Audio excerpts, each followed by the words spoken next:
सूरत में जिस तरह से आसाराम के आश्रम में फूड एंड ड्रग विभाग ने छापेमारी की तो ये मालूम चला कि सत्संग वाले आश्रम में शक्तिवर्धक दवाएं बेची जा रही थी, जिसमें ऐसे रसायनों का इस्तेमाल किया गया था जिसकी इजाजत नहीं दी गई थी।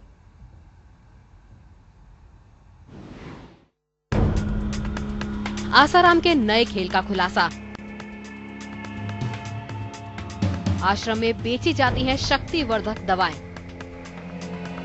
फूड एंड ड्रग्स विभाग ने की छापेमारी। बाबा पर नाबालिग लड़की के साथ यौन शोषण के आरोप है। बेटा नारायण साईं रेप के आरोप के बाद 6 दिनों से फरार है। पत्नी और बेटी पर लड़कियों को आवाज नहीं उठाने की धमकी देने का आरोप है। ये तस्वीर अध्यात्म गुरु के तौर पर पहचाने जाने वाले आसाराम और उनके परिवार की है। अब आपको उस आश्रम की हकीकत भी सुनाते हैं जहां बाबा अपने भक्तों को अध्यात्म के पाठ पढ़ाने का दावा करते हैं।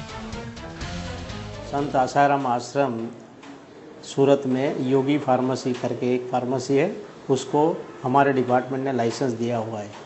वहाँ अलग अलग प्रकार की टैबलेट, सिरप, चूर्ण बनते हैं, वो हमने लाइसेंस दिया है।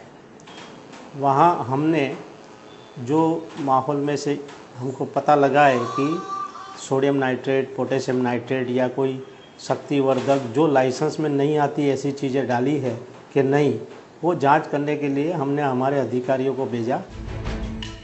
सुना आपने, आसाराम के सूरत आश्रम में ऐसी दवाएं बेची जा रही थी जो अनूठे दावे करती हैं। नाम है सप्त धातु वर्धक बूटी, लेकिन फूड एंड ड्रग्स विभाग को शक है कि इन दवाओं से ऐसे रसायनों का इस्तेमाल किया जाता है जिसकी इजाजत नहीं दी गई है। वहाँ से हमने 6 अलग अलग प्रकार के सैंपल कलेक्ट किए हैं, उसको नियमानुसार सील किया है और हम टेस्टिंग के लिए गवर्नमेंट लेबोरेटरी में बड़ौदा भेजेंगे और जल्दी से जल्दी रिपोर्ट आए, इसके लिए हमने टॉप प्रायोरिटी में डीओ लेटर से भेजा है। सूरत के फूड एंड ड्रग्स विभाग ने जहांगीरपुरा स्थित आसाराम के आश्रम में छापेमारी की तो न सिर्फ शक्तिवर्धक दवाएं बल्कि 5 दूसरी ऐसी दवाएं भी मिली जिसमें इस्तेमाल किए गए रसायनों की इजाजत नहीं दी गई थी।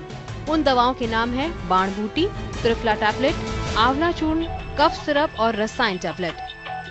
हमने 6 अलग अलग प्रकार की दवाई का सैंपल लिया है, उसमें रामबाण बूटी है, त्रिफला टैबलेट है, सप्त धातुवर्धक बूटी है, कफ सिरप है, आंवला चूर्ण है और रसायन टैबलेट है। सूरत फूड एंड ड्रग्स विभाग ने आसाराम आश्रम से मिली संदिग्ध दवाओं के सैंपल जांच के लिए भेज दिए हैं। अगर बिना इजाजत वाले रसायनों की बात साबित होती है तो बाबा की मुश्किलें बढ़ सकती हैं।